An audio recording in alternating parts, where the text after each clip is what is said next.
According to the Quran, all of its contents, including its words, are considered to be heavenly in origin and not derived from any earthly sources. The belief that the Quran was sent down, as we read in Surah 2:185, also confirms its heavenly source. This is further corroborated by the belief that the Quran cannot be imitated either in its individual surahs or in its verses or ayat. Moreover, the Quran is also believed, according to classical Islam, to be the eternal word of Allah, which is preserved in the heavenly tablet, as Surah 85, verse 21 points out. But what does the evidence in the Quran actually show? Are the sources of the Quran heavenly in nature, as the Quran itself claims, or are they earthly in nature, having a human source instead? I'm going to argue tonight that the sources of the Quran are in fact human in origin, and that the writer or writers of the Quran were well aware of this charge. In fact, Muhammad himself was also well aware of this charge, because it was leveled against him. In Surah 25, verses 4 to 6, it states, "But the misbelievers say, not is this but a lie which he has forged, and others have helped him at it. In truth, it is they who have put forward an iniquity and a falsehood. And they say, tales of the ancients, which he has caused to be written, and they are dictated before him morning and evening. Say, the Quran was sent down by him who knows the mystery that is in the heavens and the earth. Verily, he is oft forgiving, most merciful." In Surah 68 and verse 15, it says that when our revelations are recited unto him, that is Muhammad, he says, that is the critic, mere fables of men of old. And then in Surah 16, verses 103 and 105, "We know indeed that they say it is a man that teaches him. The tongue of him that wickedly points to is notably foreign, while this is Arabic, pure and clear. It is those who believe not in the signs of God that forge falsehood. It is they who lie." However, when we look at the Quran and we look at some of its narratives, what we find is that the Quran is full of examples of using earthly sources that were very well known to the Arabs of Muhammad's day, and these sources were pre-Islamic.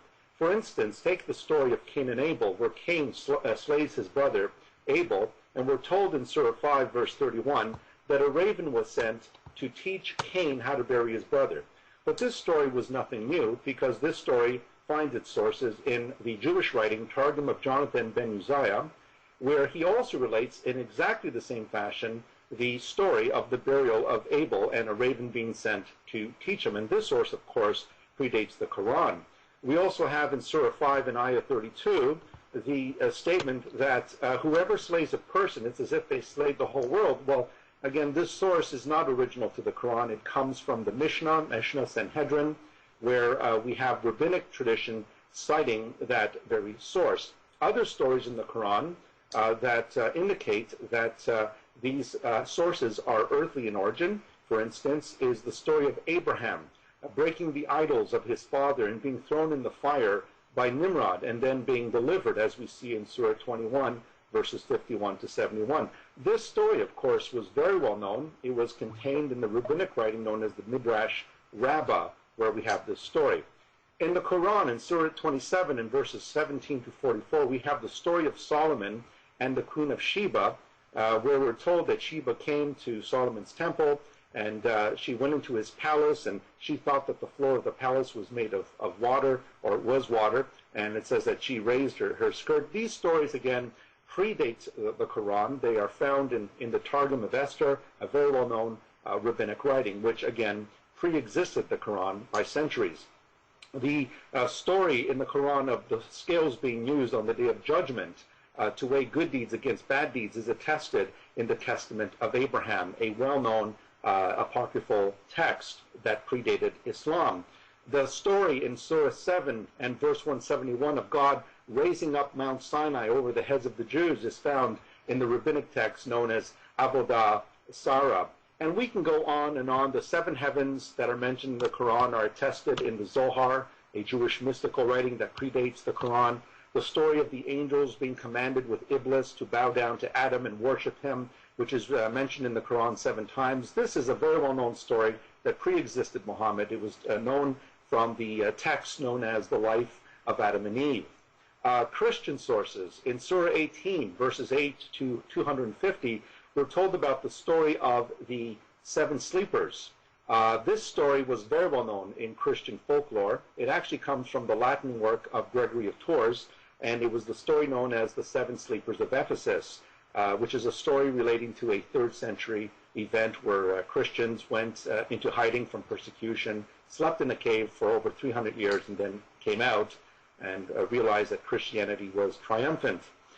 The story in Surah 3, verses 35 to 37 of Mary, the mother of Jesus, the only woman mentioned by name in the Quran, being dedicated by her mother to the temple where she was raised and fed by angels. This story was well known early on by the text known as the Protevangelium of James, a very well-known story, again, that predates the Quran. We also have the well-known story in Surah 3, Ayah 49, and Surah 100, Ayah 110, of Jesus speaking from the cradle, and also the story of Jesus making clay birds and then breathing on them, and then the birds become animated and fly off. Well, these stories, again, were very well known by Christians, and this came from the infancy gospel of Thomas, where this story is related. The story about paradise, description of paradise in Surahs 55 and 56 about the righteous being rewarded with the white-eyed hooties, all of these stories, the gardens of wine and milk and honey, these are stories that were all attested in Zoroastrian sources long before Muhammad. And what we find here is that these sources that we see in the Quran, and I'm only covering a few of them, I'm not even dealing with the bulk of sources, but these sources, all of them clearly antedate Muhammad, they antedate the Quran, and they are clearly human sources, and therefore refutes the Islamic claim that the Quran is of heavenly origin sent down by Allah. Thank you.